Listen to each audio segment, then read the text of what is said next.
Inilah rekam jejak Rasman Arief Nasution, bikin heboh dari nekat kawin kontrak, di penjara hingga tak terima foto dirinya diedit mirip kodok. Saya, Rasman Arief Nasution, dan Bapak Lecumanan SHMH, Doktor, juga meminta maaf yang sebesar-besarnya dan setulus-tulusnya kepada Bapak Ketua Pengadilan Tinggi DKI Jakarta beserta jajaran-jajaran di bawahnya. Oke, Pak Oto, baru-baru ini ada dua advokat yang bahasnya dibekukan oleh Pengadilan Tinggi. Pak Oto sendiri menanggapinya seperti apa melihat kejadian ini? Nah, saya kira gini. Tapi setuju nggak apabila itu kan membuat kegaduhan di pengadilan akhirnya mendapatkan sanksi? Setuju nggak sih? Makanya coba ditanya, kenapa ditanya kepada yang membekukan? Kenapa bisa terjadi, gitu kan? Baik sahabat sekalian, berbicara tentang sosok Rasman Arief Nasution, tentu tidak akan terlepas dari sosok pengacara yang kontroversial. Terakhir, berita acara sumpah advokatnya terpaksa harus dicabut atau dibekukan oleh pihak Pengadilan Tinggi Ambon dikarenakan kericuan yang terjadi dalam ruang persidangan di mana saat itu beliau sebagai terdakwa. Dan dalam video ini kita akan menyaksikan ada kurang lebih 5 rekam jejak dari Rasman Arief Nasution sampai sejauh ini, mulai dari kawin kontrak sampai dengan beberapa kasus yang menimpa dirinya, dan terakhir sampai dengan saat ini menjadi viral.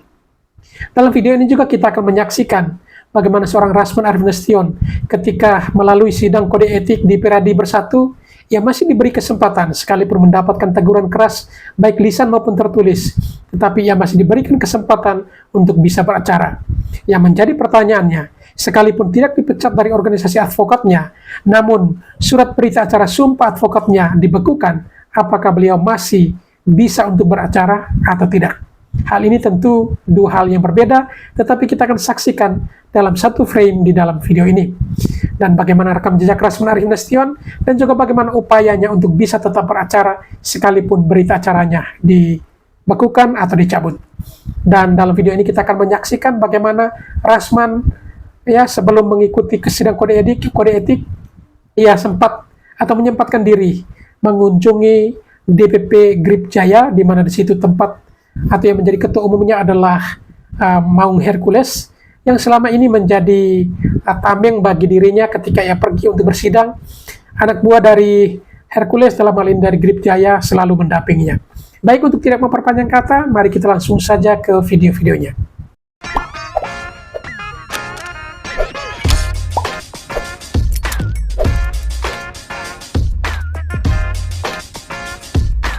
Inilah rekam jejak Rasman Arief Nasution, bikin heboh dari nekat kawin kontrak, di penjara hingga tak terima foto dirinya diedit mirip kodok.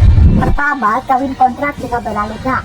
Pada Desember 2015 lalu, Rasman menikah siri dengan seorang model cantik bernama Bella Luna Ferlin. Dengan perjanjian selama 1 tahun, Bella mengaku menerima uang sebanyak 1 miliar sebagai bayaran dari kawin kontrak yang dilakukannya dengan Rasman. Kedua, pernah dipenjara. Kejadian tersebut terjadi pada tahun 2006 silam. Rasman pernah mendekam di balik jeruji besi. Hal itu karena laporan dari keponakannya sendiri bernama Nurholis. Ia mengaku telah dianiaya oleh Rasman yang merupakan papanya sendiri. Atas tindakannya tersebut, Rasman diberi hukuman 3 bulan penjara di LP Cipinang. Ketiga, berseteru dengan Hotman Paris. Hal itu karena mantan aspri Hotman, Ikli Maki, menunjuk Rasman sebagai kuasa hukumnya hingga saling serang di media sosial. Rasman Arief pun juga pernah dilapor ke Polda Metro Jaya atas dugaan penganiayaan dan perampasan peluru milik anggota polisi. Dan kelima, terbaru ia menjadi sorotan warganet usai ikut nimbrung dalam kasus pindah Cirebon. Bahkan dirinya pun resmi melaporkan 4 akun netizen karena tak terima dirinya diolok-olok. Disebut dirinya telah meninggal dunia. Bahkan fotonya diedit-edit tak layak, yakni mirip kodok. Bagaimana menurut kamu? Saya, Rasman Arief Nasution, dan Bapak Lecumanan SHMH, Doktor, juga meminta maaf yang sebesar-besarnya dan setulus-tulusnya kepada Bapak Ketua Pengadilan Tinggi DKI Jakarta beserta jajaran-jajaran di bawahnya.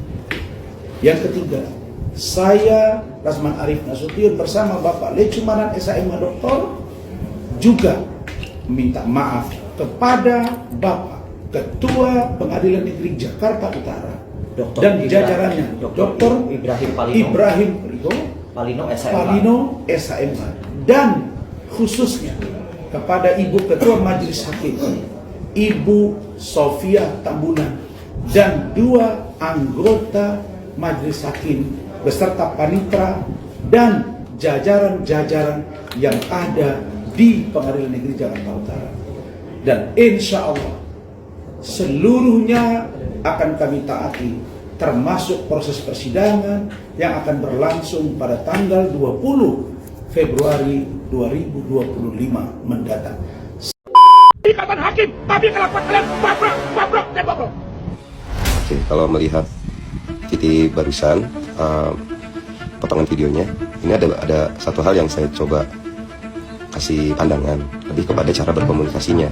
Jadi memang kalau kita menyampaikan pendapat itu sebaiknya dengan tenang dan tidak berteriak-teriak. Kenapa? Karena itu akan mempengaruhi persepsi yang didapat yang akan timbul di kepala si pendengar atau orang yang menerima pesan tersebut. Jadi ada baiknya jika kita ingin menyampaikan pendapat, sampaikanlah dengan baik dan tenang, sehingga si penerima pesan yang kita sampaikan pesan tersebut bisa menerima dengan baik juga apa yang kita sampaikan. Jadi ini lebih kepada sudut pandang cara menyampaikan pendapat ya guys. Dengan kali silahkan ditiru caranya, sampaikan dengan tenang dan terstruktur. Peringatan keras untuk Pak Rasman apa sih yang menjadi dasar akhirnya cuman hanya memberi peringatan keras saja?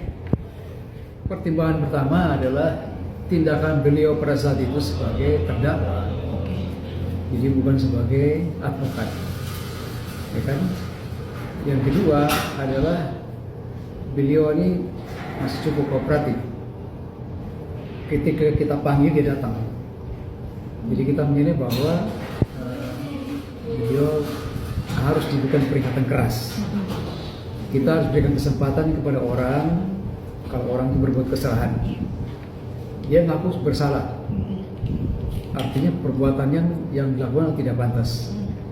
Oleh karena itu, dengan pengakuan ini, kami minta supaya beliau minta maaf.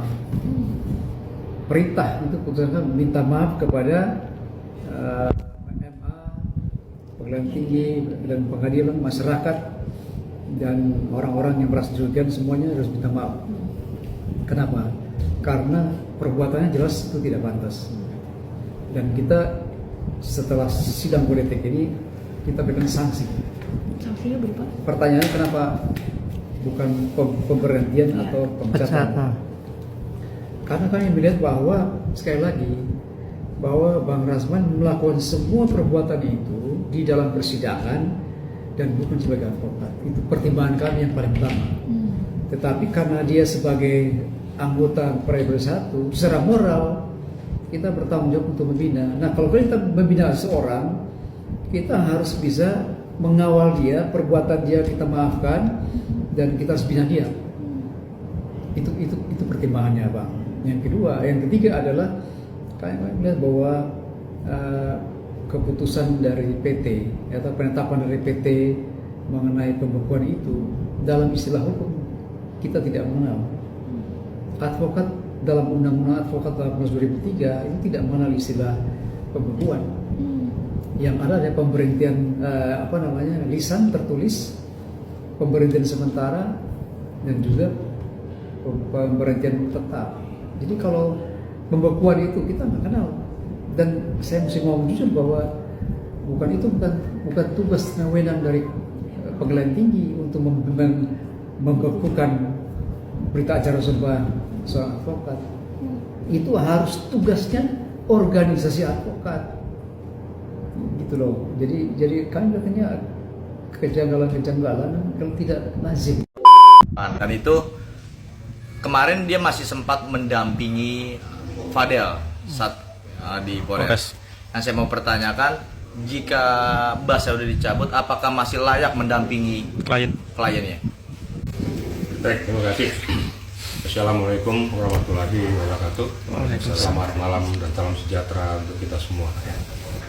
Jadi begini ya, untuk melihat posisi kasus yang ada sekarang dengan peristiwa di Pengadilan Jakarta Utara yang berakibat berdampak dibekukannya Bas daripada Rasman Nasution maupun Firdaus, baik itu di Ambon maupun di Banten.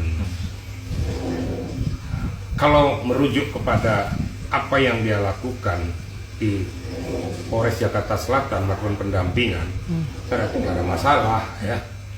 Dia kan melakukan pendampingan, siapa saja bisa mendampingi, ya, mengguidance daripada seseorang untuk berhadapan dengan penyidik. Sekarang dia yang dicabutkan adalah dibekukan kan basnya oleh pengadilan tinggi, langsung atau secara tidak langsung, berarti dia tidak bisa bersidang, nggak bisa bersidang.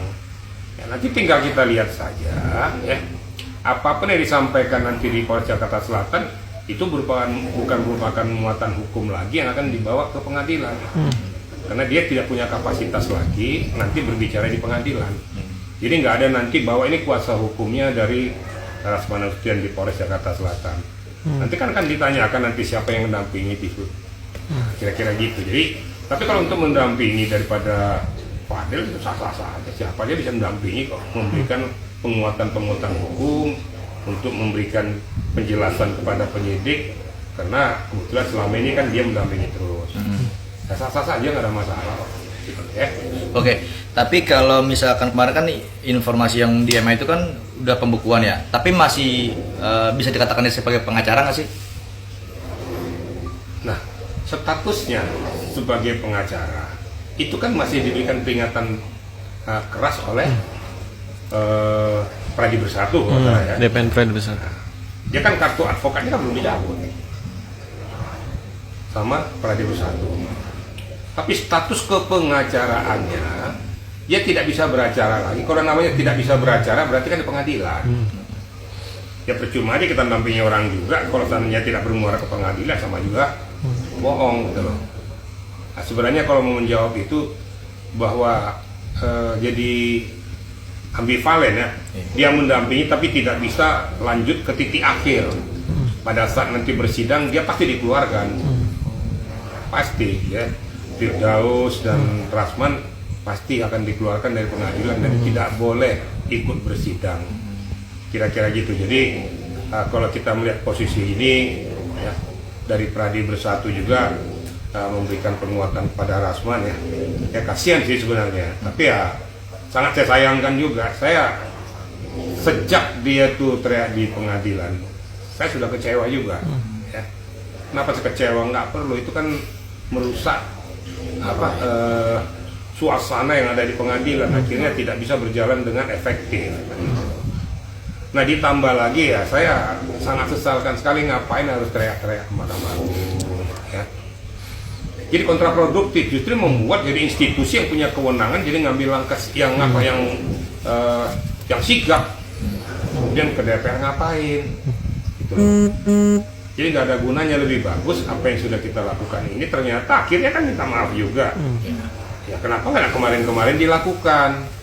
Seperti Firdaus sudah teriak sana, teriak sini, teriak sana, teriak sini, akhirnya buntutnya minta maaf.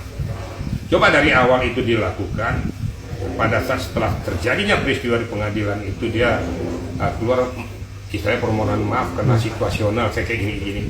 Mungkin menurut hemat saya mungkin dari Mahkamah Agung belum tentu untuk mencabut, tapi karena terus teriak-teriak, terus membahana, terus mengakibatkan harga diri, harkat martabat daripada hakim di pengadilan itu jadi nggak ada.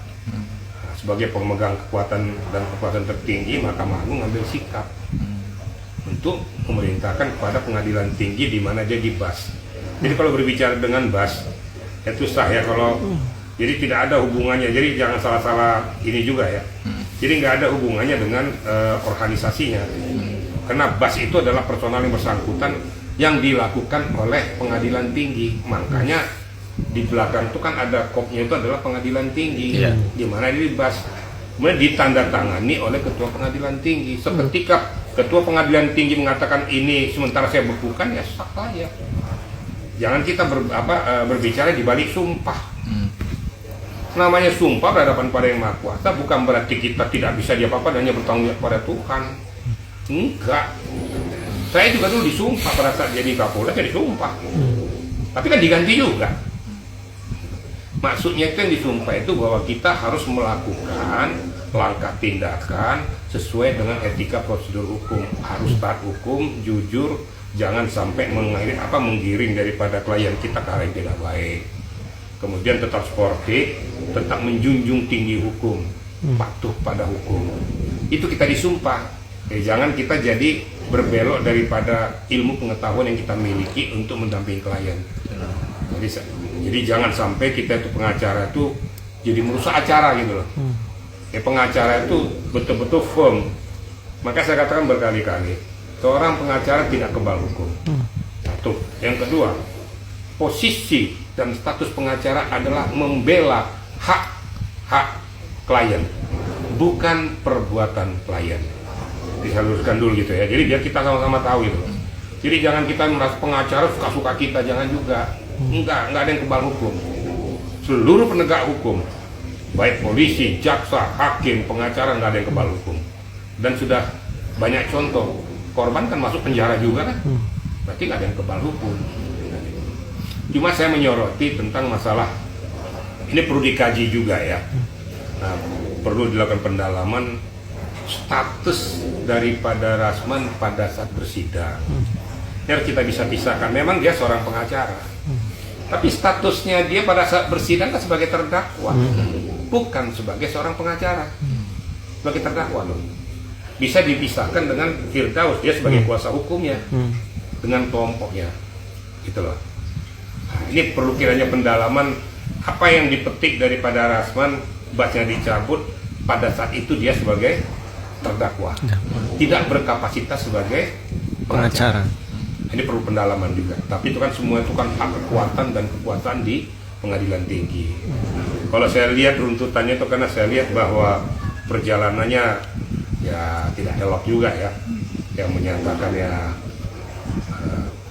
semualah para penegak hukum korupsi lapas segala macam dalam suasana seperti itu, kan seharusnya nggak boleh juga kita lontarkan. Emang pengacara sudah bagus semua, emang pengacara sudah lurus-lurus semua. Ya tanyalah diri pengacara masing-masing lah. Apakah sudah firm melakukan tugas dan tanggung jawabnya sebagai pengacara? Ya, mari sama-sama kita tanya. Dia kembalikan ke diri kita. Jangan kita menuding-nuding orang, tapi kita sendiri belum tentu benar juga. Semua para penegak hukum itu tidak kebal hukum dan tidak juga dikatakan lurus-lurus banget. Gitu. Sadar diri lah kita ini. Jangan kita menohong orang, kita sendiri nggak benar. Tapi saya berharap mudah-mudahan ada kelembutan hati daripada Mahkamah Agung tuh melihat situasi itu. Dengan Rasman sudah melakukan permohonan minta maafnya, siapa tahu pintu terbuka dan lain sebagainya. Bagaimanapun kan itu juga pendaringan dia, ya. Dari sana dia mencari kehidupan. Ya, kita berharap semua itu bisa berjalan dengan baik. Kemudian Rasman, Firdaus dan yang lain-lain yang merasa kalau berhadapan dengan publik itu kencang-kencang, cuap-cuap nggak jelas itu, nah itu tolong dirubah lah. Karena pada saat kita berbicara itu akan kelihatan kadar ilmu kita. Ya. Apa lebih besar ilmu atau okol? Nah, orang kan akan menilai nanti di situ. Itu kira-kira yang dapat saya sampaikan. Mudah-mudahan saya juga berharap kita sama-sama pengacara jangan saling menjatuhkan lah. Ya. Oke bang, ada komunikasi nggak dengan Bang Rasman? Komunikasi? Cerita tentang permasalahan. Terakhir apa? Saya tegur dia. Gimana bang? Karena saya kan jujur. Saya bilang saya walaupun tidak muncul, saya memberikan supporting kepada dia tentang masalah di salah hukum. Tapi pada saat kejadian itu saya tegur. Kamu laku jangan seperti itu. Jadi permohonan maaf tuh kamu lembut, tenang menghadapi orang itu. Nanti akibatnya sudah banyak orang nggak suka sama kamu, kemudian tindakanmu itu semakin banyak yang nggak suka. Maka yang bersangkutan tidak dapat menjalankan praktek sebagai avokat. Jadi tepat 11 Februari kemarin sampai saat ini dan kedepannya Rasman dan juga Firdaus tidak menjadi seorang lawyer lagi karena pengadilan tinggi di mana tempat mereka diambil sumpah telah membekukan berita acara sumpahnya. Rasman di Pengadilan Tinggi Ambon, sementara Firdaus di Pengadilan Tinggi Banten. Jadi masing-masing pengadilan itu telah membekukan berita acara sumpah mereka. Kalaulah kita berandai-andai nanti perkaranya Fadel naik ke persidangan, Fadel menjadi terdakwa, itu Rasman tidak bisa lagi membela Fadel gitu, karena berita acara sumpahnya sudah dicabut. Jadi dia tidak bisa jadi seorang lawyer lagi.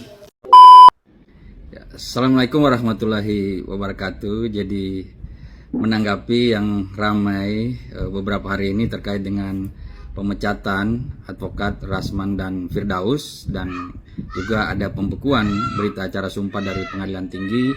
Ini ada beberapa pertanyaan yang juga ditanyakan kepada saya, dan saya coba untuk menjawabnya satu-satu ya. Yang pertama terkait dengan pembekuan Bas, apakah berita acara sumpah itu bisa dibekukan? Ya, ini jadi pertanyaan ya. Pertama, bahwa sebelum itu kita harus mengetahui dulu apa sebenarnya berita acara sumpah advokat itu. Berita acara sumpah advokat itu adalah catatan peristiwa mengenai pengambilan sumpah advokat dan pernyataan janji seorang advokat kepada Tuhan, ya, Tuhan yang Maha Esa. Jadi itu isi dari berita acara sumpah. Sehingga kemudian menjadi pertanyaan bahwa apakah pernyataan janji seorang advokat kepada Tuhan yang Maha Esa itu bisa dicabut atau dibekukan? Ini kan adalah janji seorang advokat kepada Tuhan. Siapa yang bisa membekukan ini?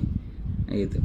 Sehingga menurut saya bahwa Bas ya, atau sumpah advokat kepada Tuhan itu tidak bisa dibekukan oleh siapapun ya. Itu. Nah, kemudian kedua, apakah ada kewenangan Pengadilan Tinggi untuk membekukan sumpah atau berita acara sumpah seorang advokat? Ya. Kalau kita melihat dalam Undang-Undang Advokat di pasal 4 ayat 1 ya, sebagaimana sudah ditafsirkan oleh Mahkamah Konstitusi, di situ disebutkan bahwa Pengadilan Tinggi berdasarkan perintah undang-undang wajib menyumpah ya, wajib mengambil sumpah advokat. Jadi di situ cuma ada penegasan suatu kewajiban ya untuk mengambil sumpah advokat. Tidak ada kewenangan misalnya Mahkamah Pengadilan Tinggi untuk ya mencabut atau membekukan namanya berita acara sumpah. Karena kewenangan khususnya pejabat ya, pemerintahan itu harus tegas dinyatakan dalam suatu undang-undang, harus secara eksplisit. Nah, ini tidak ada kewenangan di situ. Apalagi kemudian bahwa kalau kita melihat daripada apa isi dari suatu Bas itu tidak bisa dikategorikan sebagai suatu keputusan tata usaha negara, ya, atau keputusan pejabat tata usaha negara, sehingga tentunya tidak bisa ditunda atau dibekukan ataupun misalnya dicabut oleh pejabat tata usaha negara, karena itu isinya cuma catatan kejadian bahwa telah terjadi pengambilan sumpah dan apa yang dinyatakan sumpah oleh advokat tersebut. Nah, kemudian kedua juga yang menjadi pertanyaan, bagaimana bila advokat itu melanggar sumpah ya, atau melakukan perbuatan seperti misalnya ada kegaduhan di persidangan yang terjadi dalam sidang Rasman Arief Nasution, bahwa kalau ada tindakan advokat yang melanggar etik ataupun melanggar hukum itu ada mekanismenya. Kalau pelanggaran hukum tentu ada prosedur hukum. Kalau pelanggaran etik itu ada prosedur penegakan etik. Nah, di dalam Undang-Undang Advokat itu sudah diatur, pasal 7, pasal 8 itu sudah diatur prosedurnya, bahwa ada apabila misalnya seorang advokat dilaporkan melanggar sumpah atau melanggar etik, itu harus diproses melalui sebuah proses etik di Dewan Kehormatan Organisasi Advokat. Jadi seseorang itu harus diproses di Dewan Kehormatan. Tidak bisa dia misalnya cuma dipecat melalui sebuah rapat pimpinan organisasi. Nggak bisa. Harus melalui mekanisme etik. Dan harus diberi kesempatan untuk membela diri dalam forum sidang etik. Ya, karena yang bersangkutan juga mempunyai hak untuk membela diri. Semua orang yang akan diproses etik itu mempunyai hak yang sama untuk kesempatan yang sama untuk membela diri. Nah, kemudian ketiga juga yang sering jadi pertanyaan, ini ada fenomena misalnya seorang advokat yang sudah dipecat oleh organisasi yang satu kemudian pindah ke organisasi lain, sehingga ini tidak bisa ditegakkan namanya etik, dan advokat tersebut masih bisa beracara walaupun dipecat dalam organisasi satu tapi bisa pindah ke organisasi yang lain. Nah, sebenarnya di dalam Undang-Undang Advokat itu sudah jelas di pasal 10 ayat 2 bahwa advokat yang sudah dipecat itu tidak berhak lagi melaksanakan profesi sebagai advokat. Ya. Dan pemecatan itu tidak bisa dianulir dengan misalnya dia pindah organisasi lain. Pemecatan itu sifatnya final dan cuma bisa dianulir apabila ada upaya hukum atau ada putusan pengadilan ya yang membatalkan tentang pemecatan itu, ya. Advokat ini adalah profesi. Organisasi advokat ini organisasi profesi, bukan seperti ormas. Kalau ormas mungkin satu orang dipecat di ormas ini bisa pindah ormas lain. Tapi advokat pada saat dia dipecat sebagai advokat itu kan adalah dipecat sebagai profesinya. Ya. Jadi walaupun dia pindah ke organisasi lain, tapi statusnya sebagai advokat sudah tidak ada lagi, sudah dipecat. Ya. Jadi itu. Jadi kalau masih ada advokat yang bersidang sementara dia sudah dipecat dan pemecatannya itu final, ya dasarnya adalah untuk menolak beracara adalah pasal 10 ayat 2 Undang-Undang Advokat, ya. Jadi terakhir bahwa sekali lagi pembekuan BAS yang dilakukan oleh Pengadilan Tinggi menurut kami ini gegabah dan tidak ada dasar hukumnya, ya. Seseorang yang sudah dipecat sebagai advokat itu secara otomatis sumpahnya gugur atau tidak berlaku. Karena sumpah advokat itu cuma berlaku dan mengikat pada saat seseorang tersebut masih menjadi seorang advokat atau menjalankan profesi advokat. Pada saat seorang sudah bukan advokat dan tidak menjalankan profesi advokat, ya berarti sumpahnya juga tidak berlaku lagi. Karena itu merupakan aksesoris atau tambahan dari profesi advokat. Jadi itu yang saya bisa tanggapi terhadap berbagai persoalan atau kegaduhan ini yang juga ditanyakan oleh beberapa rekan-rekan. Terima kasih. Assalamualaikum warahmatullahi wabarakatuh. Alhamdulillah, syukurillah, salatan wa salam ala rasulillah. Selamat malam. Saya Dr. Haji Rasman Arif Nasution. Saya sebagai Imam PhD, advokat dan kaunselor bidang hukum atau saya panggil Dr. A. Pada malam hari ini, saya tepat pada hari Jumat tanggal 14 Februari 2025, Valentine's Day, saya bersilaturahim ke kantor DPP Grip Jaya. Saya alhamdulillah bertemu dengan Ketua Umum yang kita banggakan, Bapak Hercules atau Rosario Massa. Bersama tadi saya bertemu beliau didampingi oleh Bapak Sekretaris Jenderal DPP Grip Jaya, Bapak Zulfikar. Mudah-mudahan saya berdoa Grip Jaya berkembang terus, dan saya terima kasih sudah diberi wejangan yang sangat luar biasa dari Ketua Umum Bang Hercules.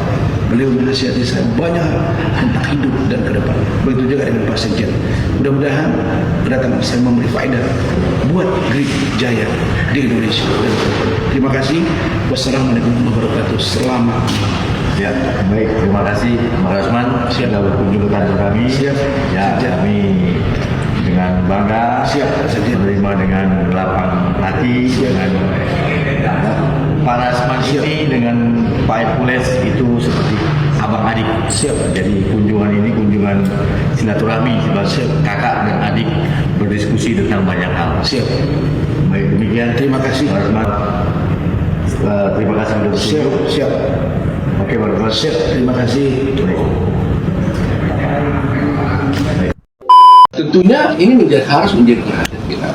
Karena kalau ini terus dibiarkan, akan korbanlah para pencari keadilan ini. Rakyat kita ini akan korban semua. Dan itu bisa kita anggap diri kita, ibu kita, tante kita, opung kita, semua bisa jadi korban. Jadi padanannya gampangnya, kalau seorang dokter tidak punya kualitas, tidak punya kemampuan, tidak ada yang bisa mengawasi dia nyuntik orang mati, ya nggak ada masalah. Bayangkan itu. Nah, itulah sebabnya dari dulu kita menuntut supaya single body ini kualitas, ada yang mengawasi dia. Nah, kasus seperti ini ternyata juga, makanya ada yang bersitulah di sana kan, akhirnya dia komplain, kemana dia harus mengadu?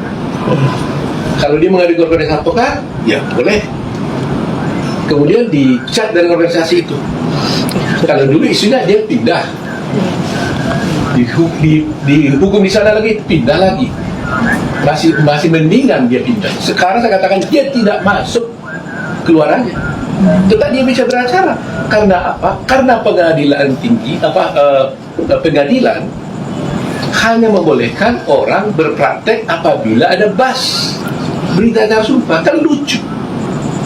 Bagaimana orang beracara pengadilan berita acara sumpah yang dipakai?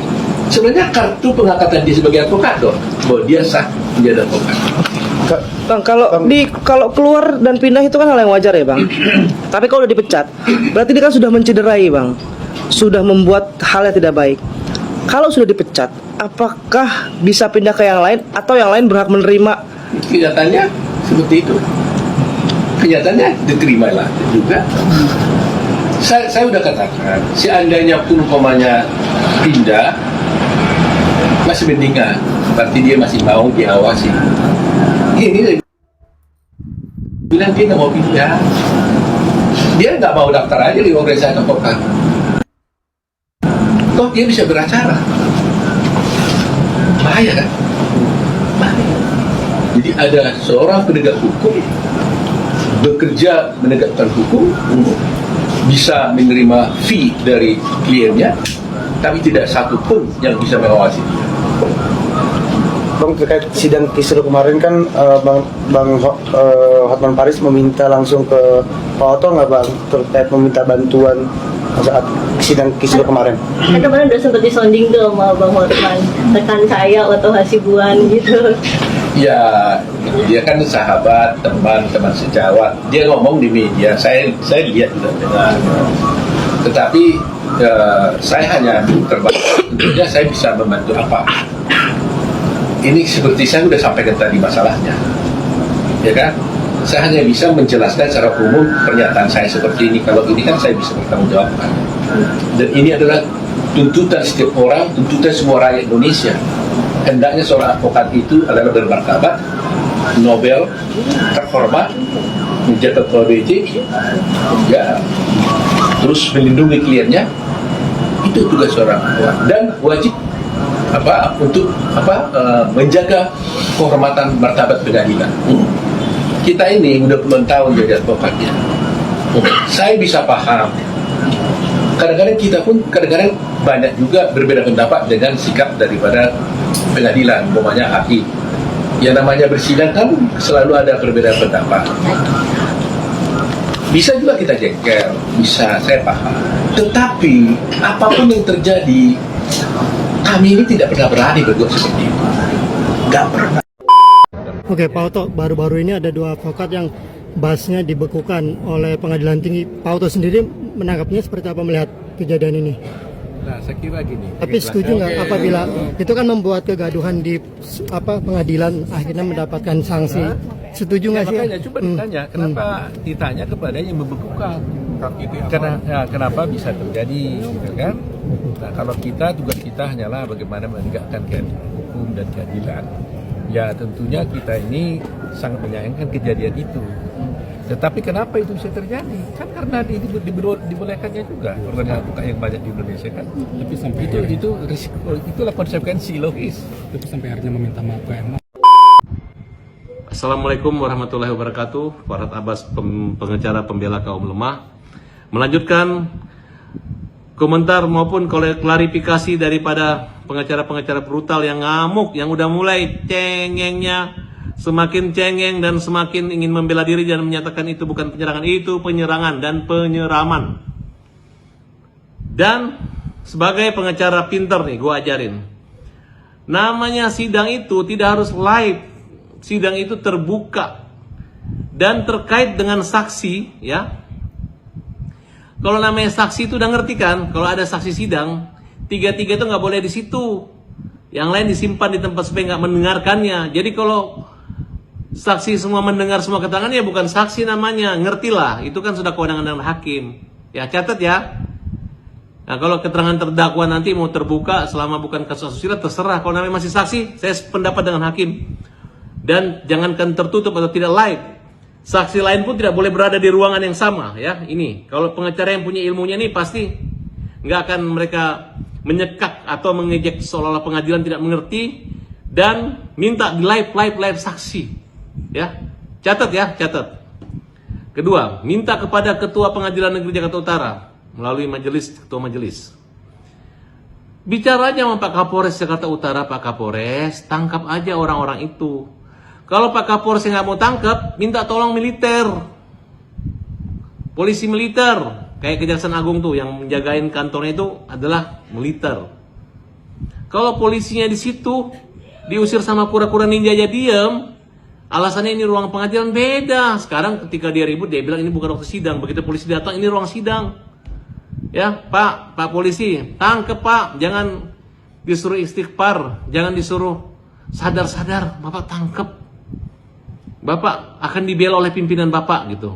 Besok Pak, khususnya kepada ketua majelis, besok kalau kura-kura ninja dan pengacara-pengacaranya mengancam tidak akan sidang gara-gara majelis sudah diganti, langsung Bapak buat penetapan, tangkap. Punya kewenangannya, tangkap. Dia kalaupun misalnya nggak boleh nahan ancaman di atas di bawah 4 tahun, dia mau kelapor kemana? Tunggu aja putusan setelah putusan pengadilan tinggi. Mau pra-peradilan kasus di pengadilan kan tidak mungkin. Itu adalah kewenangan. Dan ini sebenarnya adalah perhelatannya jaksa penuntut umum. Ngapain dia marah-marah sama hakim? Jaksanya aja nggak komplain kok untuk live. Kenapa dia harus marah-marah? Dan ingat ya, yang diperiksa itu adalah saksi bukan terdakwa. Kalau sudah live, maka saksi-saksi lainnya nanti akan niru-niru. Itulah independen pengadilan. Bedakan antara aturan persidangan kita, beda dengan aturan persidangan organisasi lainnya atau dewan. Kalau kita pengacara berdasarkan aturan KUHAP, Kitab Undang-Undang Hukum Acara Pidana. Kalau yang lain mungkin tertib. Mungkin kalau sidang di DPR boleh walk out. Kalau di pengadilan negeri, sidang mulia itu, namanya pengacara lu jangan WO. Kalaupun lu bisa banding, lu masih bisa ngirim surat tertulis. Wibawa hakim itu lu jaga, lu harus hormati. Siapa lagi yang bisa menghormati hakim kalau bukan kita sendiri? Saya menyatakan membela dan punya empati, simpati terhadap hakim kita. Dan hakim itu memang harus tegas. Marahin aja pengacara nggak apa-apa, kita hadapi senyuman. Kecuali dia memberi keputusan tidak adil. Banyak kok hakim-hakim yang galak-galak, tapi logis. Orangnya praktis, simple, dan ada saatnya kita berbicara, bukan berdebat kusir seperti kemampuan yang dimiliki oleh saudara. Jadi si kura-kura ninja ini adalah di mana aja dia ribut, dia berantem, selalu ngamuk, dia menganggap gonggongannya itu adalah ketakutan, dan itu udah diikutin. Ini ada tabiat suami istri. Suami istri seperti itu, dia mengatakan hakim masuk angin. Emang aku masuk angin? Angin apa? Ya, justru saat ini adalah saat yang dimana pengadilan ingin melihat sehebat apa sih orang yang mengganggu, mengusik keadilan orang lain. Ini Hotman Paris yang diganggu. Di sidang ngomong apa? Apa yang disebarkan undang-undang ITE, apa yang di pasal berapa yang kena? Kira-kira dituntut berapa tahun? Kira-kira diponis berapa tahun? Bukan lu mau bongkar-bongkar aibnya Hotman Paris. Itu nggak ada kaitan itu, dan ini akan menjadi persoalan baru. Dan hey, Cowboy Cengeng, kamu adalah satu-satunya pengacara yang naik di meja. Nggak ada alasan, ya. Kamu pembelamu cuma ibu-ibu yang punya tompel di kanan satu orang aja. Karena itu adalah sebangsa dan sejenis dengan kamu. Dan sudah tidak bisa dipungkir lagi kasat mata melihat bahwa kalian brutal dan ngamuk, sombong, angkuh. Nggak ada lagi yang percaya pembelaan kalian, ya. Dan hebat banget terdakwanya yang mengajak untuk WO, walk out. Kemudian minta ganti hakim, teriak koruptor, teriak aneh-aneh. Kemudian mau pakai baju toga, silahkan lu pakai baju toga sana, ya. Kamu sadar, kamu waras, ya. Dan ingat ya, tidak lama lagi saya minta persidangan dipercepat. Jaksa semua saksi dukung cepat, segera ajukan vonis, ditahan, jangan dilepas, ya. Ini menyangkut kewibawaan pengadilan, ya.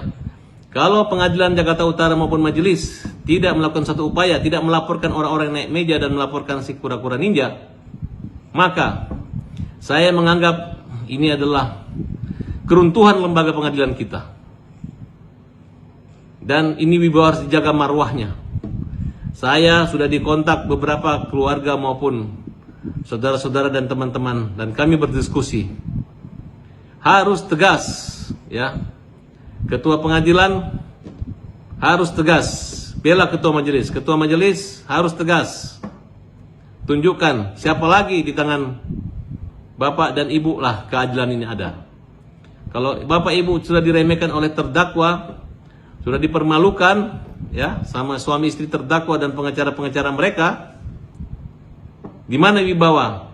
Tunjukkan, Pak. Kami pengacara pembela kaum lemah berada di garis terdepan membela kewibawaan dan kehormatan hakim Indonesia. Semangat terus, bukan hakim atau pengadilan tidak berwibawa. Baik sahabat sekalian, demikianlah beberapa buah video yang coba saya reaksi pada kesempatan kali ini. Dan kepada para sahabatku sekalian, setelah menyaksikannya dan ingin berkomentar, silakan tulis di kolom komentar. Sekian dan terima kasih, dan sampai berjumpa kembali di video selanjutnya.